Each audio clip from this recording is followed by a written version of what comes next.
네, 오늘 본문을 통해서 하나님 나라 부자라는 제목으로 말씀의 은혜를 같이 나누겠습니다. 몇 년 전에 그 무소유의 삶을 가르치던 혜민 스님이란 분이 그 자신의 가르침과 너무 다른 삶의 모습 때문에 비판을 받은 적이 있습니다. 이분이 TV 예능 프로그램에 출연해서 일상을 보여줬는데 남산이 보이는 2층 집에서 비싼 가격의 전자기기들을 사용하고 또 비싼 건물을 소유한 건물주에다가 또 명상에 도움이 되는 스마트폰 앱을 만드는 스타트업 사업을 진행하고 있었습니다. 그분의 책이 워낙 베스트셀러였고 또 여러 방송에서 자주 볼 수 있었기 때문에 많은 사람의 또 사랑과 존경을 받고 있었습니다. 그래서 더욱 실망도 컸던 것 같습니다.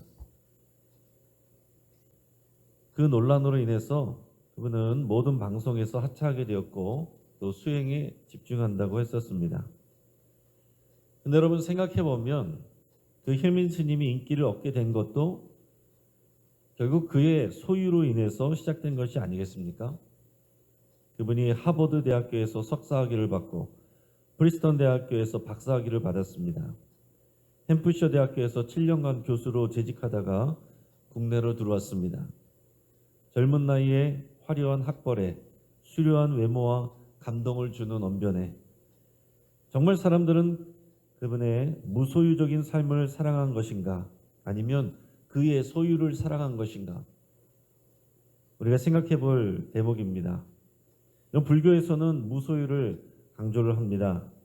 왜냐하면 소유에 대한 집착이 탐심을 낳고 그 탐심이 인간에게 고통을 가져온다고 그렇게 믿고 가르치기 때문에 그렇습니다. 예수님도 무소유적인 삶을 사셨습니다. 인자는 머리 될 것도 없느니라 예수님은 그렇게 말씀하셨습니다. 예수님은 집도 없고 가정도 없고 재산도 없었습니다.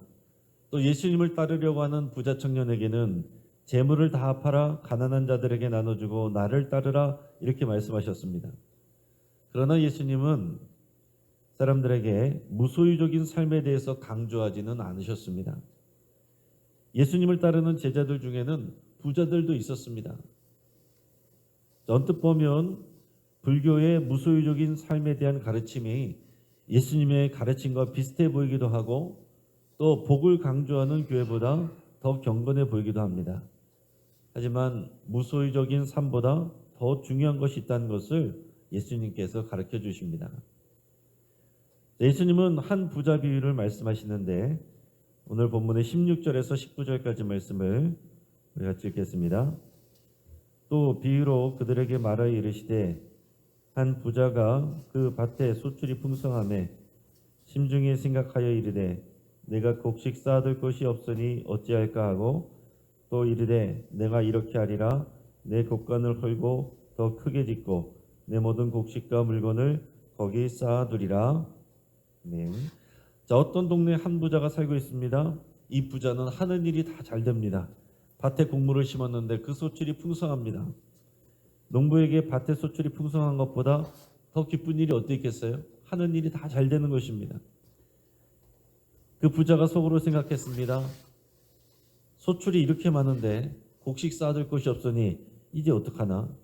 그래, 이제 내일 일어나면 지금 있는 곡간을 헐어버리고 더 큰 곡간을 새롭게 지어야겠군. 여기에 내 모든 곡식과 물건을 쌓아두어야지. 이제 여러 해 쓸 물건을 많이 쌓아뒀으니 남은 인생은 평안히 쉬고 먹고 마시고 즐거워하면서 노후를 즐겨야지. 자, 그런데 예수님은 이 부자가 무소유적인 삶을 살지 않는다고 지적하신 게 아닙니다. 더 중요한 것은 정작 부유할 것에 대해서는 관심을 갖지 않는 것에 대해서 지적하고 계신 겁니다. 20절, 21절 말씀을 우리 같이 읽겠습니다. 하나님은 이르시되 어리석은 자여 오늘 밤에 내 영혼을 도로 찾으리니 그러면 내 준비한 것이 누구의 것이 되겠느냐 하셨으니 자기를 위하여 재물을 쌓아두고 하나님께 대하여 부여하지 못한 자가 이와 같으니라. 아멘. 예수님은 하나님이 그 부자에게 어리석은 자라고 부르신다고 하셨습니다. 자, 이 부자는 왜 어리석은 자입니까? 자, 첫째로 이 부자는 자신이 평생을 살 것처럼 생각을 했습니다. 내일이라는 시간이 당연히 찾아올 것이라고 확신하고 있었어요. 자, 그런데 그날 밤에 하나님께서 그의 영혼을 도로 찾아가실 줄은 몰랐습니다.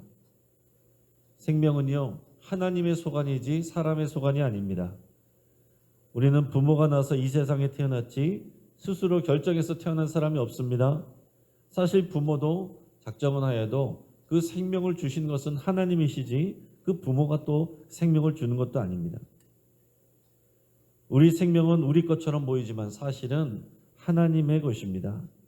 우리 생명은 우리가 관리하는 것 같지만 결국은 하나님이 관리하십니다. 우리의 생명의 연한도 우리가 조절한 것이 아니라 하나님이 조절하십니다. 이 부자는 자신이 오늘 밤 죽을 줄도 모르고 내일 창고를 크게 지을 것만 생각하며 고민하고 있습니다. 이에 대해서 예수님은 그가 무엇을 잘못하고 있는 것인지 정확하게 말씀해 주셨어요. 자기를 위하여 재물을 쌓아두고는 하나님께 대하여 부유하지 못한 자가 이와 같으니라. 이 땅에서 자기의 재물을 쌓아두는 것보다 더 중요한 것은 하나님께 대하여 부유하여야 되는 거다. 이렇게 말씀을 하셨습니다. 자, 이 부자가 또 왜 어리석은가? 두 번째는 어리석은 부자는 자기를 위하여 재물을 쌓아두는 일을 인생의 가장 중요한 것으로 그렇게 여겼습니다. 그 재물이 자신의 생명을 지켜주고 풍요롭게 한다고 믿었습니다. 하지만 아닙니다. 재물이 아니라 하나님이 사람의 생명을 지켜주십니다. 또 풍요롭게 하시고 공급하시는 것도 하나님이십니다. 자, 이 부자는 재물을 쌓아놓는 일에는 관심을 가지면서 정작 자신의 생명을 주관하시고 자신의 모든 소출을 공급하시는 그 하나님에 대해서는 아무런 관심이 없었다는 것입니다. 하나님과의 관계에 있어서 그는 가난한 사람이었어요. 예수님은 지금 무엇을 말씀하고 계십니까? 진짜 부자는 이 땅에 재물을 쌓아놓는 사람이 아니라 하나님과의 관계가 풍성한 사람이다 하는 것입니다. 예수님은 팔복설교에서 심령이 가난한 자가 복이 있나니 천국이 그의 것이다 그랬습니다. 마음이 가난한 사람이란 말은 무슨 얘기겠어요? 하나님에 대한 갈망이 가득한 사람입니다. 하나님께 갈급한 마음으로 찾고 만나고 구하기 때문에 하나님께서 그에게 이 천국의 기쁨과 생명을 주셔서 그가 소유하게 되고 누리게 된다 하는 것입니다. 진짜 부자는 하나님과의 관계에 있어서 부유한 사람입니다. 천국의 기쁨으로 충만한 사람이에요. 이런 불교의 무소유는 무이고 공이기 때문에 인생이란 것이 무이고 공이기 때문에 결국 아무것도 없는 것이기 때문에 또 인생은 덧없는 것이기 때문에 인생의 무소유를 강조를 하는 것입니다. 그러나 예수님은 우리 인생은 하나님이 주신 것이기 때문에 또 시작이 있고 끝이 있고 하나님의 심판이 있기 때문에 이 땅의 소유와 상관없이 하나님께 대해 부유한 것이 중요하다 이렇게 말씀을 하고 계신 겁니다. 자기를 비우는 것이 아니라 내 마음을 하나님으로 채우는 것이 중요하다고 가르쳐 주시는 거예요. 예수님께서 어리석은 부자 이야기를 왜 하셨습니까?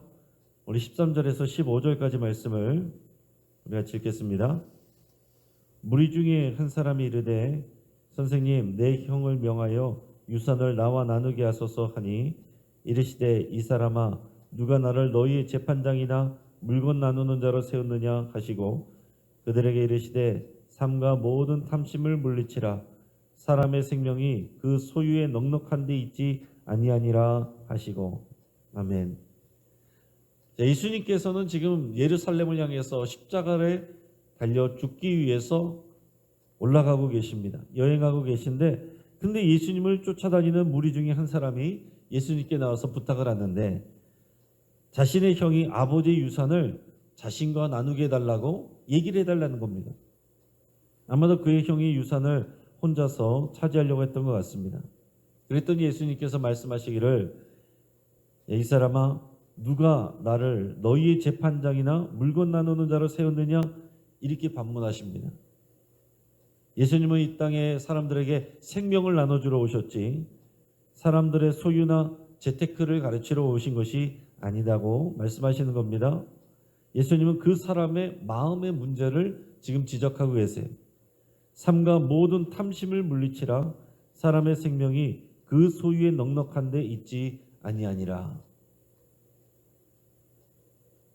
예수님을 따라다니면서도 이 사람의 마음은 본질적인 생명에 대한 관심이 있는 것이 아니라 물질과 소유에 대한 탐심으로 가득 차 있었던 것입니다. 자, 중요한 것은 지금의 당장의 소유가 아니라 생명입니다. 생명은 소유에 넉넉한 것에 달려있지 않다라고 그랬습니다.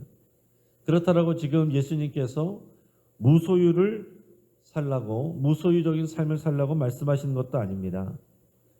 자, 생명은 하나님과의 관계에 달려있는 것입니다. 소유냐 무소유냐 하는 것보다 하나님을 알고 그가 보내신 예수 그리스도를 인격적으로 아는 것이 중요합니다. 그 관계에서 부유함을 누리는 것이 생명에 대한 진짜 부자입니다.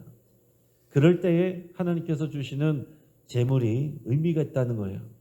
하나님께 대해서 부유하지 못한 사람이 재물만 많이 있으면 그 재물이 그 사람을 망하게 합니다. 자, 여기에 대한 예수님의 대안과 권면은 뭡니까? 자, 첫째는 22절 말씀을 같이 했습니다. 또 제자들에게 이르시되 그러므로 내가 너에게 이르노니 너희 목숨을 위하여 무엇을 먹을까 몸을 위하여 무엇을 입을까 염려하지 말라. 아멘. 어제 주일에 베드로 사도는 너희 염려를 주님께 맡기라. 근데 예수님은 아예 염려하지 말라 더 강력하게 말씀하셨어요. 염려를 내려놓는 것, 우리의 염려를 주님께 맡겨드리는 것, 이것이 시작입니다. 두 번째 31절 말씀 같이 읽겠습니다. 다만 너희는 그의 나라를 구하라. 그리하면 이런 것들을 너희에게 더하시리라. 아멘. 자, 더 중요한 것은 하나님의 나라를 구하라라는 것입니다. 여러분, 운동회에서도 그런 표현이 있습니다. 공격이 가장 좋은 수비다. 내 염려를 내려놔야지. 염려를 내려놔야지. 이거보다 더 중요한 것은 하나님의 나라를 구하고 소망하는 거예요. 하나님의 나라를 소망하고 하나님의 나라를 위해서 살고 그 마음을 품을 때 우리의 염려는 자동적으로 내려놓게 되는 것입니다. 소유에 내가 지금 붙들고 있는 것 거기에 관심이 있으니까 염려를 내려놓기가 어려운 것이지만 하나님의 나라를 사랑하고 하나님의 나라를 소망하고 꿈꾸면 우리의 염려가 자동적으로 주님께 맡겨지게 되는 겁니다. 자, 여기에 대한 구체적인 것을 가르쳐 주시는데 33절 우리가 읽겠습니다. 너희 소유를 팔아 구제하여 나이가 지지 아니하는 배낭을 만들라. 곧 하늘에 둔 바 다함이 없는 보물이니 거기는 도둑도 가까이 하는 일이 없고 좀도 먹는 일이 없느니라. 아멘. 자, 예수님은 하나님의 나라를 구하는 구체적인 대안으로 권면으로 천국 배낭을 만들어라 그랬습니다. 천국 배낭을 만들어라. 그 천국 배낭을 어떻게 채우느냐? 너희의 소유를 팔아서 가난한 자들을 위해서 사용하라. 그러면 천국 배낭에 채워지는 거라고 그랬습니다.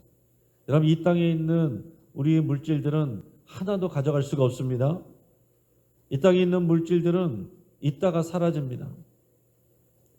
근데 이 땅에 있는 우리의 소유를 천국 배낭에 담는 비결은 그것을 하나님의 나라와 또 하나님의 영광과 또 어려운 사람들을 위해서 구제하는 일이다라고 말씀하고 있습니다.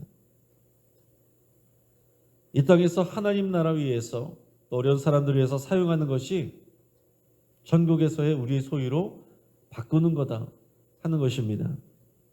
우리가 들어서 알고 있지만은 그러나 이것이 우리 실제 삶 속에서는 잘 기억이 나지 않고 세상 사람들과의 경쟁 속에서 우리가 뒤처지고 부족한 공급에 우리가 염려하고 흔들릴 때가 많습니다.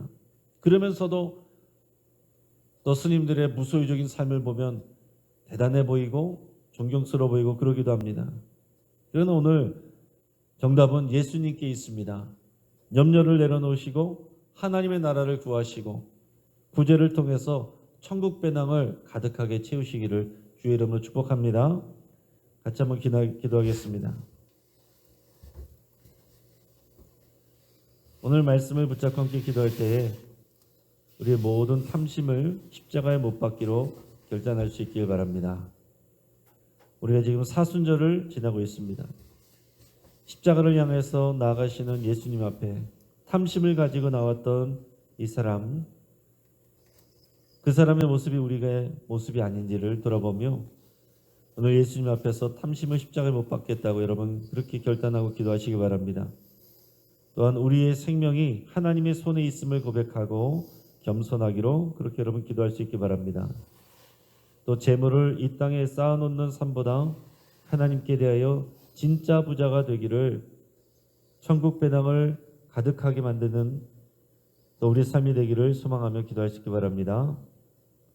환우들을 위해서 같이 기도해 주실 때 우리 항암 치료 받으시는 분들, 우리 변영순 권사님, 박명선 성도님, 정수진 성도님, 홍정화 집사님, 이정구 장로님, 또 구현인 권사님 위해서 같이 기도해 주시고, 우리 박명선 성도님 또 많이 어려운 상황 속에 계신데 많이 기도해 주시고, 또 우리 교회 박형섭 성도님 있습니다. 김정옥 이명 권사님의 남편 되시는데 폐렴과 뇌졸중 의심되는 증상으로 입원 중에 있습니다. 또 여러 가지 또 질병이 있는데 하나님께서 붙들어 주시고 환우들에게 치유를 더해 주시고, 치유를 위해서 기도하는 여러분들에게 또 하나님께서 또 만져주시고 치유하여 주시기를 시간 함께 기도하길 바랍니다. 우리 금년에 새롭게 신설된 예쁨 영화부가 부흥하도록 위해서 함께 기도해 주시고, 이 나라와 민족을 위해서 함께 기도하시며 이 혼란한 상황 속에서 하나님의 정의와 공의가 또 진리가 분명하게 세워지고 드러나기를 위해서 함께 기도하겠습니다. 여러 가지 기도 제목과 여러분들의 기도 제목으로 나가실 때 우리 주여 한번 부르짖고 합심해서 함께 기도하겠습니다. 주여